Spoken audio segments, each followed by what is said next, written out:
বৈষম্য বিরোধী ছাত্র আন্দোলনে গত ১৯ জুলাই গুলিতে নিহত হয় মাগুরার রাজু আহমেদ। পরিবারের হাল ধরতে লেখাপড়ার পাশাপাশি ঢাকায় চাকরি করতেন রাজু। সন্তানকে হারিয়ে দিশেহারা দরিদ্র পরিবারটি। বৈষম্য বিরোধী ছাত্র আন্দোলনে গত ১৯ জুলাই ঢাকা ছিল উত্তাল। আইনশৃঙ্খলা রক্ষাকারী বাহিনীর সঙ্গে আন্দোলনকারীদের দফায় দফায় সংঘর্ষ হয় মোহাম্মদপুর এলাকায়। ওই দিন গুলিতে নিহত হয় মাগুরা আদর্শ ডিগ্রি কলেজের ৩য় বর্ষের শিক্ষার্থী রাজু আহমেদ। সন্তানহারা এ মায়ের বিলাপ যেন থামছেই না। আমার বাবা কত সাবধানে কত হিসাব করে চলে, কি বুদ্ধিমতী কি করলো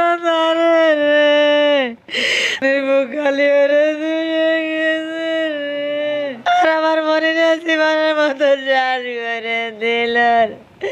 রাজুর স্বজনরা জানান, প্রথমে রাজুর পায়ে গুলি লাগলেও পরে মৃত্যু নিশ্চিতের জন্য আরো গুলি করা হয়। প্রথম পায়ে গুলি মারলেও আমার ভাই পড়ে গেছিল।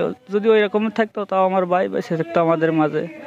তারপরে কাছে এসে ধরে তারপরে তাই পেটে আর একটা গুলি করে তাই আমার বাইরে মাইরে ফেলাই দিয়ে নিশ্চিত করে সে মারা গেছে। এর বিচার চাই আমি। পরিবারের হাল ধরতে লেখাপড়া শেষ করার আগেই ঢাকায় একটি কুরিয়ার কোম্পানিতে চাকরি করতেন রাজু।